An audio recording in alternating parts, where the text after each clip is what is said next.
وہاں پہ جو بلوچ وہاں جو ایرانی بلوچستان ہے وہاں کے لوگ بھی وہ ویلکم کر رہے ہیں. وہ کہہ رہے ہیں کہ جی یہ بڑا اچھا موقع ہے جو ہمارے ڈفرینسز ہیں اور مائنورٹیز جن کے اوپر ایرانی رژیم نے. دیکھیں نا مسئلہ یہ ہے کہ ہم ایران کے ساتھ تو ہیں لیکن ایرانی جو گورنمنٹ ہے اس نے بھی جو وہاں پہ تماشا لگایا ہوا ہے پچھلے کئی دہائیوں سے وہ بھی تو ایک انتہا کی بات ہے نا. آپ دیکھیں یہ جو موساد کا نیٹ ورک ہے اس میں رپورٹڈلی یہی کہا گیا کہ بہت سے لوگ جو خفا ہیں ایرانی حکومت سے وہ اس نیٹ ورک کا حصہ بنے ہوئے ہیں جو اندر سے اطلاعات دے رہے ہیں کہ فلانا کہاں رہ رہا ہے کہاں رہ رہا ہے.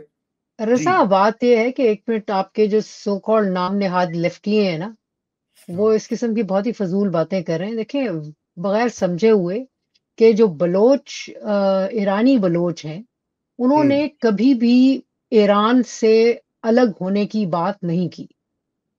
وہ کہتے ہیں کہ ہم سے سلوک اچھا کرو اور ہمیں اٹانومی چاہیے, ہمیں جو ہے ہمارے ساتھ جو سلوک اچھا کیا جائے. انہوں نے کبھی بھی ایران سے ہٹنے کی, ہمارے بلوچ جو ہیں ان کا انسرجنٹس ان کا, اور وہاں تو انسرجنسی ایسی ہے نہیں, وہاں تو ایک پولیٹیکل موومنٹ ہے اور بلکہ ایک ملا لیڈ پولیٹیکل موومنٹ ہے ایرانی بلوچستان.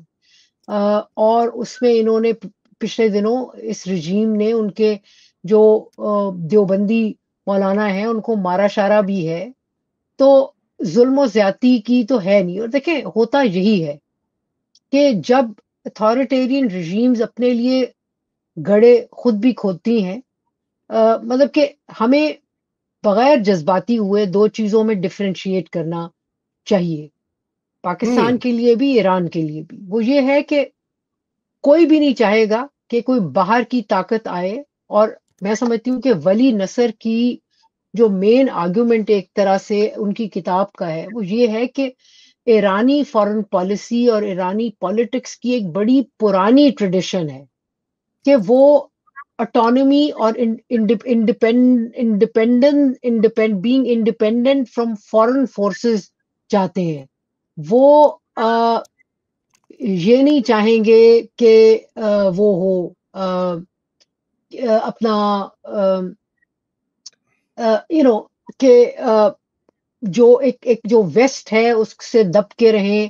سو پرشیا جو ہے, ایران جو ہے, پرشین ایمپائر, پرشیا ایک بہت بڑی ایک سویلائزیشن ہے, اور وہ بڑے جسے کہتے ہیں نا کہ ہمارے خطے میں ایرانی اور ایرانیوں کی ایروگنس تو بڑی مشہور ہے جی بالکل. ٹھیک ہے, تو they want to be independent and autonomous. یہ نہیں کہ ہمیں جو ہے فلانا آ کے کرے اور فلانا آ کے کرے. اچھا تو ان کا یہ ہے. لیکن بات یہ ہے, سو آپ تو ایرانی جو ہیں جنرلی ایرانی یہ نہیں چاہیں گے کہ بھئی امریکہ آ کے یا اسرائیل آ کے ان کو توڑے مروڑے.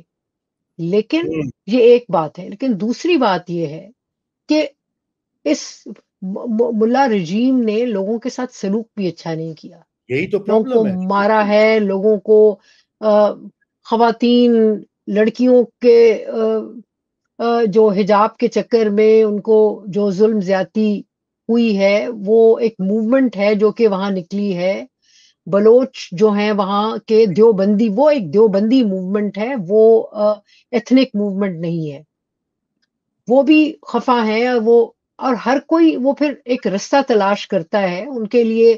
ظاہر ہے وہ گفتگو بھی ساتھ چلتی ہے. یہ نہیں کہ آپ کہیں کہ نہیں جی وہ ساری باتیں غلط ہیں, آپ ٹوٹلی اس کے ساتھ. مطلب کہ ایسے موقعوں پہ لوگ تلاش کرتے ہیں کہ بھئی احساس دلایا جائے اپنی رژیم کو کہ یار دیکھو کیا کر رہے ہو تم لوگوں نے ہمارے ساتھ یہ کیا ہے. ایک کاسٹ ہوتی ہے. اور میں آپ کو بتاؤں اس صرف نیٹ ورک کا حصہ, یہ صرف ناراض خفا لوگ ہی نہیں ہیں. آپ دیکھیں جب اکنامک پریشر ہوتا ہے تو بہت سارے لوگ جو ناراض نہیں بھی ہوتے وہ بھی مل جاتے ہیں. آپ دیکھیں نا, میں تو ہلکے سے صرف ذکر کرنا چاہوں گی چلتے چلتے سرے راہے کہ ہمارے ہاں جو پنجاب کے اندر نیٹ ورک ہے جس کی وجہ سے کم از کم وہ جو 9 انیشل مئی 7 کے ٹارگٹس ہوئے، تو جو ہیومن انٹیلیجنس آن گراؤنڈ تھی، جس کا ہمارے ہاں کسی میڈیا میں کوئی ذکر ہی نہیں کرتا کبھی بھی، تو یہ اسی وقت ہوتا ہے جب اکنامک مشکلات جو ہیں وہ پڑتی ہیں اور پڑتی چلی جاتی ہیں.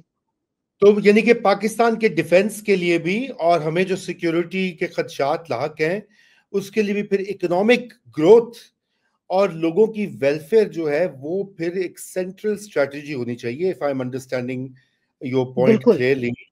اور بالکل یہ لوگ تھک ہمارے بھی جاتے ہیں.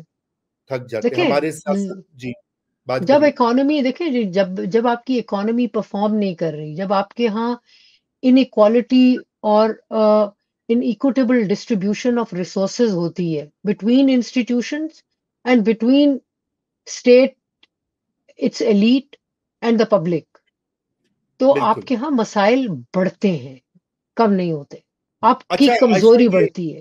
جی یہ ماجد راجہ کہہ رہے ہیں کہ جی ایران کی ایئر فورس کیوں اتنی کمزور ہے, روس نے اور چین نے کوئی مدد نہیں کی ایران کی.